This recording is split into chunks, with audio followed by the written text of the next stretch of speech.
All right, anime lovers, today we're diving deep into the world of age gap romance. Specifically, those spicy stories where the older women steal the spotlight and the younger guys just can't help falling headfirst into love and chaos. Kicking off with number 10, After the Rain. After the Rain is the definition of calm, bittersweet heartbreak.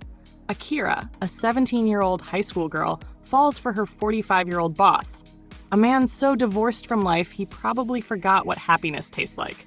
But instead of being your typical fan service mess, this anime hits you with quiet emotions and poetic tension. Every stare, every pause, every scene at that rainy cafe feels like a haiku about heartbreak. It's not your usual couple goals anime. It's about loneliness, regret, and finding meaning beyond romance. Akira's crush isn't creepy, it's beautifully tragic. The man's too mature or too tired to take advantage, which actually makes you respect him more. After the Rain proves you don't need constant kissing scenes to feel romance. Sometimes just a shared umbrella can break your heart. This is Emiverse Anime. Watch this video to the end and hit that subscribe button now. Sliding to number 9, Miss Kobayashi's Dragon Maid. Now, if you thought office crushes were complicated, try adding a dragon into the mix. Miss Kobayashi just wanted a quiet life of coding and cat memes. But no, Toru, a dragon maid, literally crashes into her life and says, "I'll be your maid, and maybe your girlfriend too." The relationship here isn't just adorable, it's hilarious and oddly heartwarming. Kobayashi's deadpan reactions to Toru's chaotic affection are comedy gold. It's like watching an introverted programmer get emotionally kidnapped by a magical creature. Beneath the jokes, though, is a surprisingly touching story about companionship and acceptance. Toru's love for Kobayashi isn't superficial, it's pure devotion with a dash of dragon obsession. And while Kobayashi keeps pretending she's not into that, we all know deep down she's enjoying every second of it. Landing on number 8, A Town Where You Live. Oh boy, A Town Where You Live, also known as How to Ruin Your Own Happiness in 12 Episodes. Haruto, the young main character, gets tangled up with older, more mature women who give him emotional whiplash faster than a shonen battle scene. The romance here is messy, confusing, and painfully realistic, just like actual relationships. Every episode feels like watching someone run face first into bad decisions, still somehow think, this will totally work out. Spoiler, it doesn't. What makes it work, though, is the emotional depth. The show actually dares to explore heartbreak instead of just flirting and fan service. You'll love some characters, hate others, and scream at your screen at least 3 times. It's romantic chaos with a side of why are you like this energy. But hey, that's what makes it unforgettable. Looking at number 7, Domkano, Domestic Girlfriend. Ah yes, the anime that broke the internet. Domkano, or Domestic Girlfriend, is pure soap opera insanity. High schooler Natsuo accidentally sleeps with a woman he just met, only to find out later she's his new stepsister. Oh, and his crush? That's his teacher, his other stepsister. Yeah, you heard that right. It's messy, scandalous, and completely unhinged, but you can't look away. Every episode feels like watching a drama TikTok compilation that somehow got an anime budget. The love triangle between an older teacher and a younger student raises eyebrows, but the show leans into its chaos unapologetically. Natsuo might be indecisive, but the writing nails the emotional roller coaster. Domkano isn't about right relationships, it's about what happens when emotions override logic. If you love drama, tension, and shouting, "What are you doing?" every 5 minutes, this one's for you. Sliding into number 6, Spice and Wolf. Finally, something wholesome. Spice and Wolf gives us Hollow, the ancient wolf goddess with the sass of a modern influencer and the charm of a wine-drinking philosopher. She teams up with Lawrence, a young traveling merchant who's all business, until Hollow walks in and flips his emotional economy upside down. Their chemistry? Off the charts. Their banter? Elite level. The romance builds slowly, not through cheesy moments, but through witty conversations and shared journeys. Hollow's wisdom constantly humbles Lawrence, while he tries and fails to keep up with her emotionally and intellectually. It's not about flashy love confessions. It's about companionship and respect. Hollow's confidence, sarcasm, and mischievous smile make her one of anime's best older woman figures ever. By the end, you'll want to travel the medieval world just to hear her roast you personally. Rolling into number 5, The Garden of Words. If perfection had a name, it'd be The Garden of Words. This Makoto Shinkai masterpiece takes forbidden love and turns it into emotional art. Takao, a 15-year-old aspiring shoemaker, meets Yukino, a mysterious older woman skipping work at a quiet park.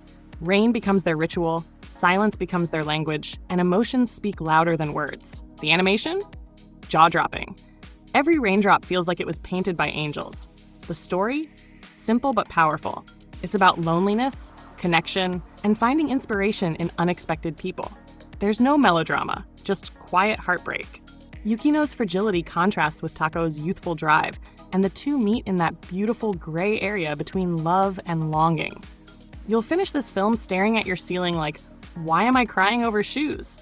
Because yes, this anime made shoes emotional. Cruising at number 4, Seikano: How to Raise a Boring Girlfriend. Now, Seikano might sound like another generic harem, but hold up, the older woman dynamic here brings real flavor. Yutaha Kasumigaoka, the sharp-tongued senpai novelist, constantly schools our clueless protagonist Tomoya, who's trying to make a dating sim game. Utaha is basically sarcastic queen energy personified. She teases Tomoya, helps him write, and occasionally drops emotional bombs that make you pause the episode just to recover. Their relationship is filled with witty exchanges, creative tension, and emotional undertones that feel way more mature than your typical rom-com. Plus, the show roasts anime tropes while being an anime full of them. It's self-aware comedy gold. You'll laugh, you'll cringe, and you'll probably end up simping for Utaha, because she's just that effortlessly cool. Stepping into number 3, My Little Monster. This one flips the script a bit. Haru, the wild, unpredictable boy, falls for Shizuku, a cold, academically obsessed girl who acts way more mature than her age. But the emotional balance makes it feel like a younger man, older woman dynamic, because Shizuku's maturity basically puts her in CEO of feelings mode. Their romance is chaotic and hilarious. Haru's bluntness breaks every romantic boundary possible, while Shizuku's deadpan reactions keep him grounded. Together, they're like fire and ice, if both were socially awkward. What makes My Little Monster special is how it mixes emotional depth with wild comedy. One moment you're laughing at Haru punching someone, and the next you're crying because these two broken people actually make each other better. It's clumsy love, and that's what makes it feel real. Drifting to number 2, Please Teacher. Classic. Legendary. Slightly scandalous. Please Teacher is the OG of the older woman, younger man romance genre. A teenage boy discovers his teacher is actually an alien, and instead of running for the hills, they somehow end up married. Yep. Anime logic at its finest. But surprisingly, this show isn't just weird fan service. It's emotional, funny, and even kind of deep. The characters deal with isolation, emotional trauma, and finding purpose in love. Their relationship is bizarrely wholesome for something that starts with teacher marries student to hide alien identity. It's that early 2000s nostalgia, full of awkward confessions, beach episodes, and dramatic pauses. Sure, it's dated, but the emotional sincerity still hits hard. Without Please Teacher, half of today's romance anime probably wouldn't even exist. Finally, number 1, Kana Hanazawa love stories. Otona no Buguya-san. Okay, this one's for the real anime connoisseurs. Otona no Buguya-san, or Armor Shop for Ladies and Gentlemen, is a ridiculous short-form comedy that somehow manages to be both suggestive and wholesome. Kana Hanazawa voices the mature, alluring women who stroll into this fantasy armor shop, and let's just say, they're not here for battle gear. The humor's absurd, the fan service is wild, and the younger shopkeepers' reactions are priceless. It's like if Konosuba and a romance sketch show had a love child. You'll laugh out loud, roll your eyes, and still admit, yeah, the chemistry's oddly charming. It's silly, shameless fun that knows exactly what it is. And that wraps up the top 10 older women, younger men romance anime you need to see. From poetic heartbreak to total chaos, these stories prove age gap romance can be heartfelt, hilarious, or straight up ridiculous. Drop your favorite in the comments, hit that like button, and subscribe. We've got plenty more anime deep dives coming your way.